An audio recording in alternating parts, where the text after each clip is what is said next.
Fiesta ngayon dito. Ayan, may karera ng kalabaw.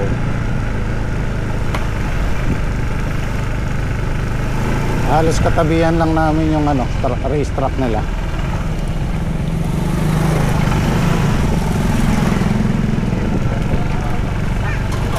Karamihan yan, dumadayo pa. Yan yung daming ano, yung race track nila. Ayan o.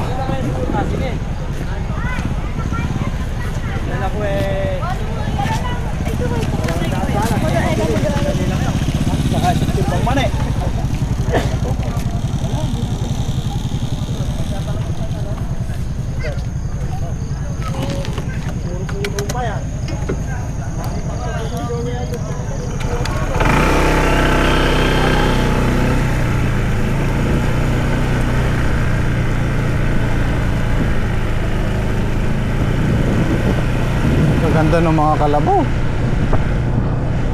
Ganda ng mga katawan. Kondisyon na kondisyon. Ang karera kasi ng kalabaw,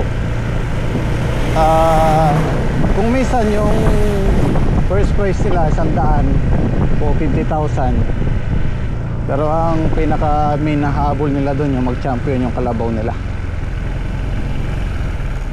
Parang sa kalapati, pag nag-champion, tumataas ang presyo.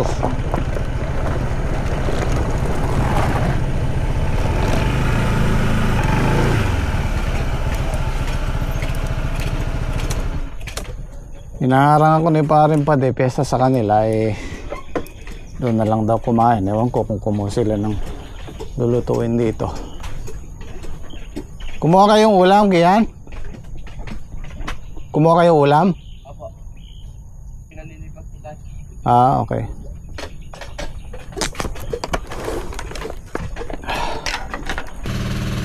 Ito po yung batch na nabili namin. Ito yun. Pakitingnan mo nga, hindi ko mabasa. Ayan po. Yan 2584-912. Yan po yung batch nya. Hindi makita. 2584-902 912. 912. Okay. Yan, tandaan nyo guys, baka makabili kayo nito, iwasan nyo na kasi ganito yung bunga nya. Ito yung nabili namin ngayon, 26-1-11583. Okay. So yan po yung titingnan natin. Baka sakali lang yung batch nya lang. Oo, kasi pagka kasi ginawa to, itong batch na to, isang klase lang. Ito yun. Ito yung ginamit namin. Ganyan ang bunga nya. Although may bunga naman, hindi kagaya nung dito namin ni Saldi. Talagang maraming bunga. Ito meron naman, kaya lang may diferensya nga. Hindi siya, ito ganito siya. Ayan o. Puro kulabot. Bukol-bukol. Pero may puno po siyang maganda naman. Kaya nga, may halo. Ito, malalaman natin, itong batch na to, itong 26-11583. Ito, yung tinanim namin doon kahapon. So, malalaan po natin kung gaganda yung bunga nito or hindi. Kung ganito rin, wag na po tayong gumamit ng mestiza pagka nagkaganito rin yung tanim namin na to. Itong kay Saldi, kukuha siya ng ibang variety. Susubok din tayo dito. May order na siya. Hihintayin lang namin mamaya. Ayan po, para sa mga mag-aampalaya.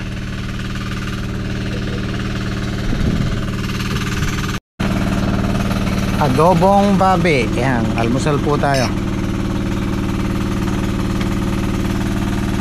Ine-edit ko kanina yung vlog natin nung nakaraang araw. Napansin ko yung boses ni Patrick, iba na, parang bungad na. Ngayon medyo masama daw ang pakiramdam. Nag-chat siya sa akin. Ayan, get well soon Patrick. Pare, pagaling ka. Yun mo nang bahala dito. Sila pala, aalis ako.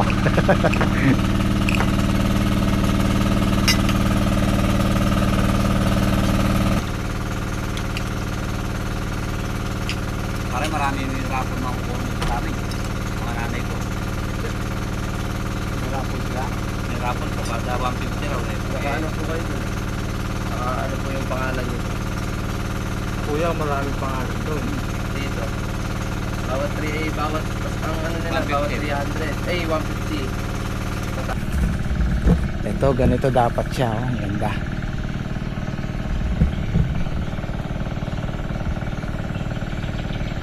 O yung mistisa talaga.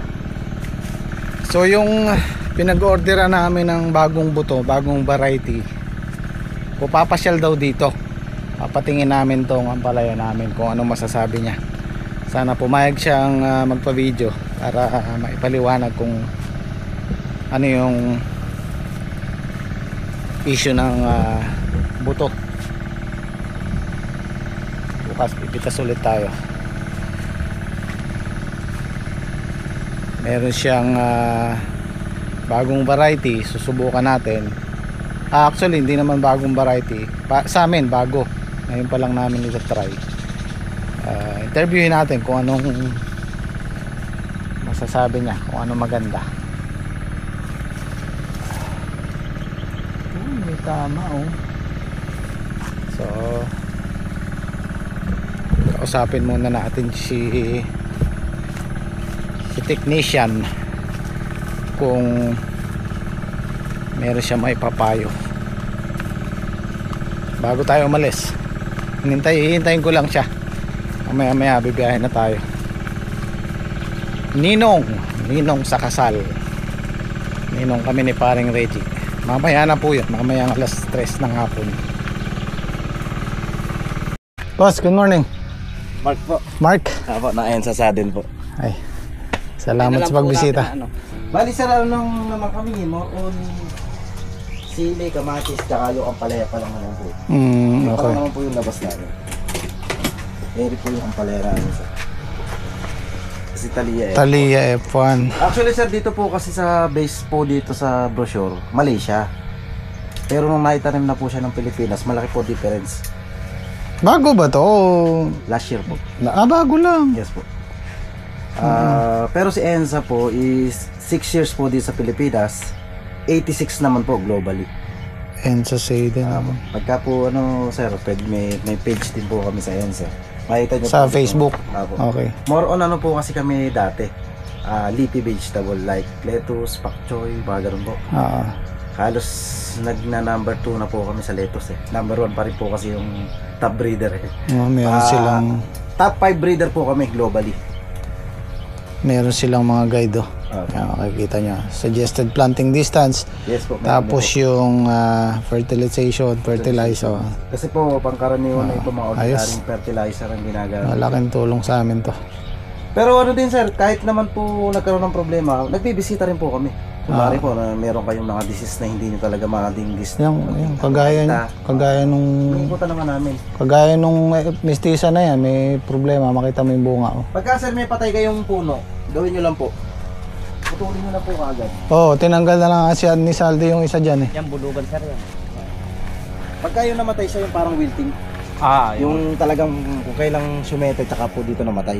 Pababa. Oo, bubunutin na. Putulin nyo na po. Kuha po kayo ng ito yung ugat, putol dito. Tapos kahit mga ganyan nakahaba, linisin nyo lang po. Tubig na malinaw, malinis na malinis, huwag po nawasa. Pati po yung clear na ng baso. Sausaw nyo lang sir, pag nakita nyo po siya umusok, doon na po siya magkakaroon ng problema. Yun na po yung tinatawag na bacterial wilt. Okay, bacterial Meron pa wilt. po isang problema rin doon. Buhay po dito. Meron po shooting buhay, dito po mamamatay. Oo. Karaniwan naman po nangyayari, mapasarium mo yun. Iba naman po yun. Oo. Pero mas matitinding kaso rin po yun. Yung dalawa po na yun yung pinakamatinding kaso ng ampalaya. Sakit. Oo. Eh mga baltik-baltik po yun, nagagamot po. Oo. Dali po yun. Tapos sa pangkaraniwan na po kasi nakikita namin sa mga farmer namin kasi sobrang tagal na rin po kasi ng mga ibang varieties. Kaya syempre, humihina na rin po siya. Basta po kasi ang isang variety sumabot po ng 10 years. No, matagal na yung mistisa. Matik na po yan. Yan ang hapon. Hihina na. Ito na nga siguro. Di po ba parang sa palay din natin? Dati po ang magbabago breed. daming breed pero mga nawala rin dahil nga po hindi na siya ganun ka 5 years na production. tayo mahigit nag-mistisa F1 Pero eh. si- Baka hindi lang. Tapos Mistisa 3 years po, po ako. Oo, 3 years. na po mahigit yan. Kaya pampalit na nga ano. Halos 15 years na po Oo. ata yan. Pumasok po ako ng technician ng 2015, mistisa na. Ay, 2025 sobra na years. nga. Ibig sabihin, yung mga pinagdaanan pa. Yung una pa. Oo. Bagay, kahit sa gamot, ganyan naman eh. Pag, Sa gamot naman po, actually, hindi naman po siya basta-basta na ano. Ang nangyayari lang po nun, immune. nag-immune yung mga ano. Po, kunyari po, fungicide. Puro score lang ang ginamit mo. Sanay na po siya sa score. Kung subok namin nag-a-activate ka po ng iba, Subok namin yun. sabihin po natin carbendazim, tapos difeconazole, salitan ka, gumagamit ka pa po ng mga daconil, mga ganun, magkakaiba. Hindi po siya magkakaroon ng immunization. Pero pangkaraniwan po sa fungus, hindi po lahat ng batik gagamutin ng ibang fungicide. Meron po talagang pan doon. Meron Pagka din. po nasusunog ang dahon sa gilid, nasusunog po, difeconazole. Ayan, parang ganito nasusunog sa gilid. Pero pagka naman po batik, carbendazim. Okay. Iba naman po. Puro AI lang po sinasabi ko, sir. Wala po akong sinasabi mga pero although may gamot din kami, pero yung sinasabi ko po muna, puro AI. Tapos po, pagka mga small spot lang, mga puti-puti lang po, pangkaraniwan, dako nila lang po ginagamit nila rin. Masyado na tayong advance kasi. Tama, may AI na. Tsaka po, sir, yung immunization talaga ng sakit, lumakas. Dumadami talaga. Para tayo di ba, sir? Pagka ikaw, sir, sabihin natin, sambong ka, puro gin. Subukan mo mag-red doors tayo, baka dalawang bote ka lang. Tama. Makaporma sa akin. Ano siya, yung sanay na sanay ka na kasi sa ganong gawin. Iniinom. Napapractice. Parang ganun din sa halaman. Ganun lang po sa halaman. Kaya mo na siyang Malakas na, high tolerance ka na eh. Kaya po sa yung barkada ko nga po nagsisili nung una siling isang peraso. Aba kung dumakot na po ngayon sa mga chili oil na ang lakas. Ano na po yung tolerance niya po sa sili. Malakas na. Kaya sabi nga niya kahit gaano karami sili parang wala na lang. ganito sir, dapat ng nagkakaroon. Nagkakaproblema pa rin po yan, mga ganito. Tapos po yung dumidilaw, natutusok. Ito kaya, sa palagay niyo sir, anong diferensya nito? Ba't ganyan ang bunga? Halos karamihan na po, ganito na eh. Parang Yun na nga yung sinasabi niyo, talagang pang ano na yun. Halos karamihan naman po na napuntahan namin. Tagal na. Sa dami na rin Sa tagal na, Sa dami na rin po nagre-reklamo kay Miss Tisa. Actually po, sabihin na po natin sa buong Bulacan, nakuha ko na po siguro yung 20% sales ng East West. Ibig sabihin, napakalaki na po nun. Yung kinagat ko sa kanila. 20%. Ito yung company niya, no? Enza Sudden Philippines po. Sa Sudden. So, ang kainaman kasi nito guys, pagka sa kanila tayo kumuha, bumibisita sila. Kung sakaling may Pre-consultation naman po kami. And then, sabi nga po namin, pag kami, once na may maliit pa lang yung halaman, nagkakaproblema na. Bisita po talaga. Hindi po kami true call. Kasi mas maganda po yung makikita po namin yung sakit bago po kami magrekomenda. Kasi pangkaraniwan, kahit naman sa doktor kailangan natin magpunta para maka-check up yung may sakit para maalam din po nila kung ano po yung dapat igamot. Kasi pangkaraniwan po kasi ng ibang customer, ganito yung sakit, ganito na-rekomendahan ngayon ng ibang gamot. Nangyari po, hindi po pala yun yung fit dun sa sakit na yun. Kasi hindi naman tinitignan. Hindi po kasi nakita. Kaya hindi po kami nagbe-base lagi sa tawag More on punupuntahan po talaga. Tsaka doon po nakilala si Talia dahil sa sa lagi pong pagsubaybay ng mga technician. Hindi lang po basta nagbebenta lang. Sabi nga po namin, yun yung pinaka-pre namin sa inyo. Yung tulong sa technical, and then tinatawag din naman po namin sa mga boss po namin sa Malaysia or sa mga technicals or sa mga breeders para mas malaman po namin yung totoong sakit. Kasi minsan akala po namin yun na po pala yung sakit, meron pa po pala ibang cases. Or minsan po history ng mga farmer nasabi po sa akin dumidilaw yung ampalaya ko. Nung po pala yung nagamit pong sprayer nagamitan ng herbicide. May nagiging case po na gano'n. Kaya po minsan tinitingnan namin kung bakit nanilaw. Po mamaya nga, yun po, nalaman namin sa history ng farmer na yun na nga po, nagkaroon po ng maling paggamit po ng sprayer na dating kinargahan po na herbicide. Although kahit sabihin po nating sinabon yun na, hindi po. Mas maganda po, may nakabukod po talaga. Ayan. Tama yun guys, kasi kami, yung pang herbicide namin, bukod, hindi namin ginagamit sa tanim mismo. Kung kahit sabihin mong banlawan, merong matitira. Yes sir, kahit sabihin niyo po contact, ganun po talaga magiging damage niya. Kasi kahit po yung contact, once na tinamaan po yung mga ilalim yan, maninilaw din. Pero okay lang kasi magugulang naman na po yan. Hindi siya kayang tatanggalin mo na. Pero sa Bulacan po kasi, ang practices po kasi namin, ubos po kasi halos lahat. Tanggal Halos ilalim, dito lang natitira. nagpo-pruning. Yes po. Kasi po, pangkaraniwan, sabi po sa akin ng mga customer ko, inakitan doon ng puto. Yung sa mga dahon. Doon ang gagaling. Yes po. Based naman po karamihan sa mga customer namin. Kami more on sabihin na po namin nagsasabi kami ng mga recommendation. Pero iba pa rin po yung farm practice ng mga farmer. Hindi po namin hindi po namin sila binabago, dinadagdagan lang. Yun ang pinakamaganda. Hindi po namin kayang baguhin yung kung ano yung diskarte nila kasi sila po yung nagtatanim eh. Kami, sabi nga po namin, kami yung nandito sa baybay lang. Pero yung mga nagtatanim, sila pa rin yung nasusunod sa mga farm nila, syempre sa mga tanim nila. Kasi baka mamaya kami magsabi, Hindi na paganda. sumablay. Hindi na paganda. Syempre, malaking ano din sa katulad namin yun. Na ibababa yung ano sa mga technician. Nagre-recommend ka sa akin, technician, ganito ka ginawa ko, sumablay. Ngayon, parang mawawala din po yung tiwala sa iba. Hindi sir, pagdating, alimbawa, ganyan nakataas, o sabihin na natin 3 weeks hanggang 1 month old, ano magandang drenching ba o yung pataba? Mas more on drenching po talaga kami. Sir. Kasi mas absorb po kaagad niya yung Lingguhan. absorb niya Yan kaagad. po yung tinutunaw tas. Pero pagka talaga sir nasa 7 na ng ganito, pwede naman na tayo mag side dressings. Wala namang problema. Pero sa amin po kasi hanggat nandito pa lang siya sa may bandang taas na ito, puro dilig po talaga. Mas mabilis niya ma-absorb. Tapos 2 days foliar, mga ganun lang. 2 days interval. Nangyayari po namin pagka naghalo na kayo. Kasi ang cocktail nyo kasi minsan, fungicide, insecticide, foliar. Dami na po kasi masyado eh. Hindi na po natin alam kung ano pa yung tumatalab doon. Halo-halo na sir. Yes, sir, hindi po katulad, lalo po yung iba pang mga nagkakalamansi, halos 5 pa. May fungicide sila, may insecticide, Kailangan may talaga foliar. alternate siya. Mas mainam talaga sir, yung alternate Huwag kasabay-sabay. Yes, sir. Kami O, sir, kahit ano naman, although pwede mo naman pagsabay-sabay para less labor ka rin. Pero sabi nga po, hindi po, wag mo na kuhanin yung recommendation. Sabihin na po natin kung 25 na, is 20 na lang, babaan mo na lang. Para hindi rin po masyado maapektuhan yung dahon. And then yung minsan sinasabi ko po sa customer ko, mas maganda po mag-spray tayo mga hapon.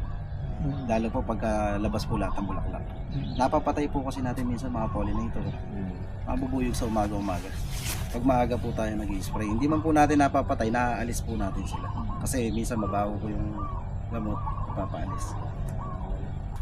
May dala kang sir? Meron naman po. Sabi na natin. Naka-foil pack po kami sir ha. Hindi po kami naka-can. Ilan yung... Katumbas din po ng isang lata po ng ginagamit din. So, subukan natin yung Thalia F1. Ayan. And sa Baden. Ano ba? Sudden. Zaden. Gawang ano to? Base po kami sa Netherlands. Pero dito po yung aming pinaka-base sa Malaysia. Penang, Malaysia. Doon po yung mga breeding na po namin. And then, actually parang alam ko po, Thailand, Malaysia, parang ganun po yung pagkakaalam ko. Parang kaitin na tayo din. Ano yan sir? Dark green sa una, pero pag naka-shete na siya, doon siya pumupos yun. Yung hindi na naarawan na. Yes po. Magkano isang nito? 500 seeds. 500 seeds, pero more than 500 seeds po siya. Hindi naman po nag-aano dun sa... Depende po sa Halos graph. kasun tumbas din ng isang lata. 500 seeds. Magkano isa nito? Magkakaiba po sir yung SRP, kaya di po natin po pwedeng... Okay, sige. Sa ano mo sir, ano magandang nito, papalutik natin? O direct seeding? Mas maganda sir yung makapipunla natin ako. Pupunla. Up to 10 days. Okay. Start natin na paglalagay sa up to 10 days, pasok kasi pwede na natin siyang i-transplant. Okay. Pangkaraniwan naman po sir na ginagamit namin bago siya i-transplant, pinalulublog namin siya sa at least sa humus or rooting stimulant po, mga rooting stimulant. So yan, gumagamit din kami. Deep lang sir, huwag mo na pong spray sa ibabaw, deep lang. Kahit mababang tubig lang po na isang banyera before po natin gamitin para po hindi siya magkakaroon ng stress. Kasi kami, ano masasabi mo sa sa direct seeding? Sa direct seeding sir, more on mortality ang mangyayari. Maraming Maraming mamamatay. Depende po kasi sa magiging sitwasyon ng buto sa lupa, baka po makagat na insekto, mabutas, or pangkaraniwan po minsan sobrang init na, nalulusaw na po siya kasi naka-plastic mulch po kayo. Yun po yung pangkaranasan na sinasabi rin naman po ng mga customer namin na mas approve sa kanila yung naka-tray. Siniseedlings po talaga nila. Up to 10 days lang naman po nalilipat. Minsan nga po 8 days lang. Makita lang po nila na lumabas yung 2 dahon. Okay. Transfer na kagad po sila sa lupa. Okay. Yan naman po yung sabi nga namin. Experience din lang din po namin kasi totally hindi naman po ako magugulay eh. Nakikita ko din po sa mga farmer ko. And then, syempre ina-adapt po namin. Once na may magtanong din po sa amin, alam po rin po namin yung pwede namin i-recommenda. So ito yung ito try natin. Actually bago pa lang siya, wala pa siya, hindi pa siya kilala sa market, sa online. Susubukan natin to. Ngayon, pagka nagka-problema kung ano man ang maging resulta, pwede nating kontakin yung technician. Yun. Try natin. So ito po yung sinasabi ko kung sakasakali yung technician tsaka yung farmer mag-co-combine. Napakagandang collaboration. Kasi yung iba yung alam ng technician, iba yung alam ng farmer mismo. Yung siya mismo yung nagtatanim, siya mismo yung nag-aalaga. Yung hindi nararanasan ng isa or yung hindi alam ng isa, sigurado alam ng isa. So mag-co-collab talaga siya. Yung kagaya nga nung sinasabi ni sir, ang maisasuggest niya sa amin, ipunla bago namin itanim. Kami kasi ang practice namin direct seeding, mas malakas siya, mas malakas sa init, sa tubig kaysa dun sa itatransplant mo, isisidling mo. Pag tinransplant mo, masasaktan pa, magbabayad, ano ka pa, mga 1 linggo pa siya re-recover. Di kagaya nung direkta, malakas na siya. Pag tumubo talagang iba. So lahat naman na pag-aaralan, subukan natin lahat. Iba pa rin yung nagtatanong. Hindi porke gaya ng sinasabi ko, hindi porke matagal ka nang nagpa-farm, alam mo na lahat. Sigurado meron kang alam na hindi alam ng isa, merong alam yung isa na hindi mo alam. Ganun lang po yun. So, maganda yung collaboration talaga. So dito sa lugar namin, kung sakasakali, baka kami pa lang ang magta-try ng Thalia dito sa Cabiao. Malalaan po natin kung anong magiging resulta, kung maganda siya or hindi. Tsaka tayo magre-recommenda. Pagka nasubukan natin ng 1 beses, 2 beses hindi nagbago, pwede. Meron din silang na grafted Thalia. Ang sabi ni sir, hindi siya nagkakalayo sa mistisa. Although maberde siya, kaya lang yung lasa niya halos pareho ng mistisa. Ang Galaxy Max kasi maberde siya pero mapait. Itong Thalia, sabi ni sir, hindi nagkakalayo yung lasa sa mistisa. So soon malalaan po natin lahat. Hindi na tayo magkukurbata.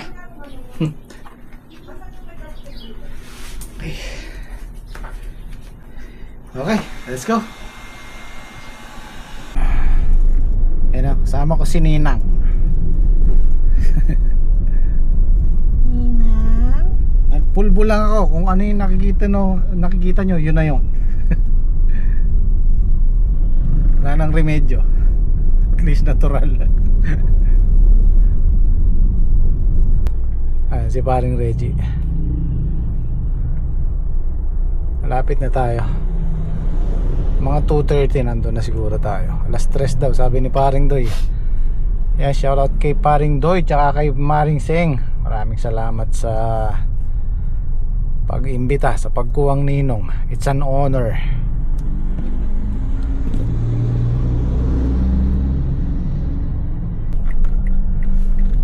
Yun, dito na tayo.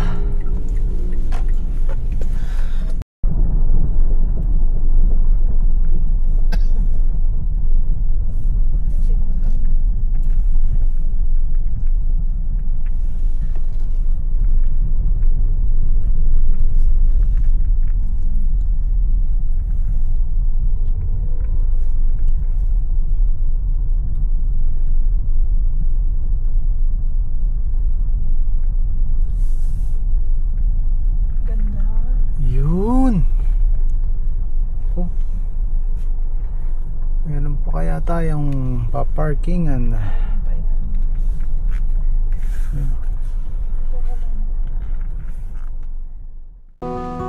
How great is our God in me?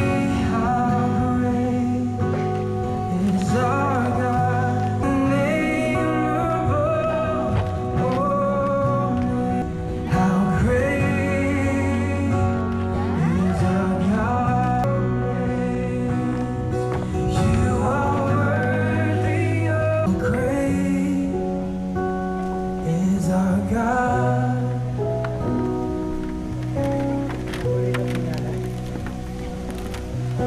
It's running out to me. Your goodness, it's running after. It's running out to me. It's running out to me. When my life laid down, it's running out to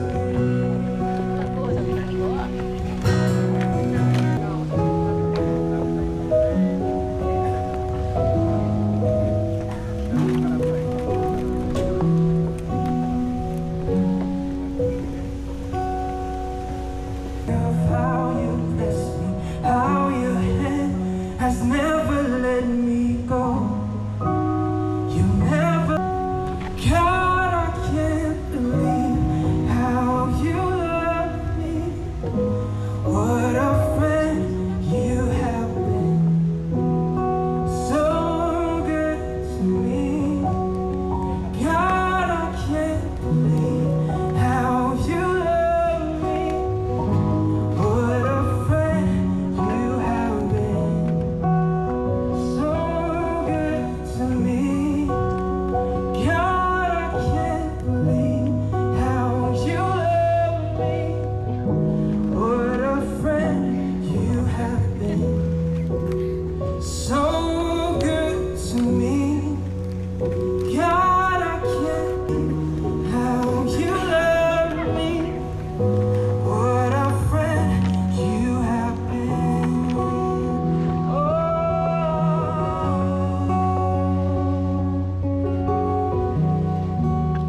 Praise the Lord. At this moment, I would like to ask the question, who will give the bride away? Sa Tagalog po, sino po ang magbibigay sa kamay ng ating babaeng kinakasal? Praise God. Pwede ko bang? Okay. We are. Okay. At this moment po, before I give permission to Mace, no, para kunin po si Shai, I'm gonna give you po an opportunity to deliver a message. Probably 1-minute message po para kay Mace. Mahirap. Mace, maraming salamat at dumating ka sa buhay ni Shai. Huwag siyang mababayaan. Siya yung hindi nag-iisa. Dalawa pala sila. Dalawang diamante ng buhay namin. Kaya pag sinaktan mo siya, para mo na rin kaming sinaktan. Alam ko hindi mo siya pababayaan. Nasa tamang kamay siya. We love you. Praise God. Palakpakan po natin ang mga magulang ni Shai. Okay, Mace, pwede mo bang kunin si Shai?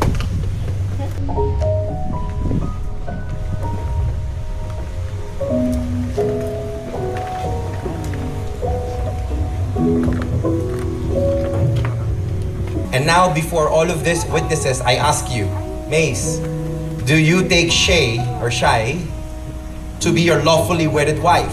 Do you promise to love, honor, cherish, and protect her, forsaking all others and holding only to her forevermore? I do. Praise the Lord. Palakpakan po natin si Mace. Shai, do you take Mace to be your lawfully wedded husband? Do you promise to love, honor, cherish, and protect him, forsaking all others and holding only to him forevermore? I do. Praise God. Palakpakan po natin si Shai. Hallelujah. May I now ask you to kneel before God as the wedding symbols and treasures shall be ministered to you.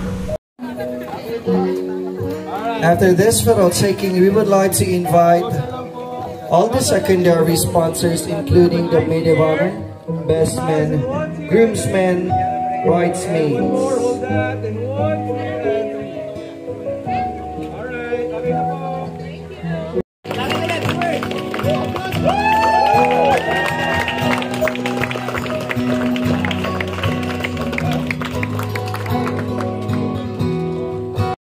Heavenly Father, we thank you. Salamat po. Kami ngayon ay Diyos ay napapasalamat sa isang napakagandang araw na ibinigay mo.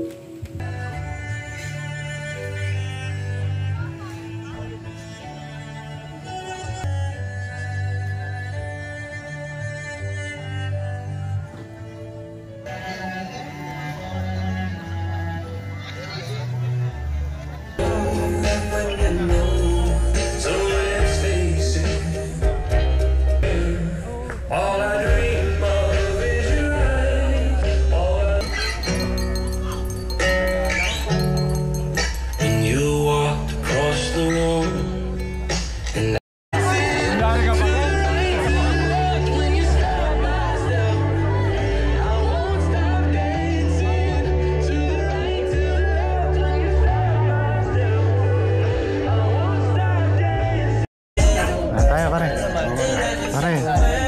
Pareho eh. Pareho yan, ha? Tsaka to. Gusto natin mamaya. Maisasanla kaya to. Kaya to na. Tingnan. Okay, ito tayo.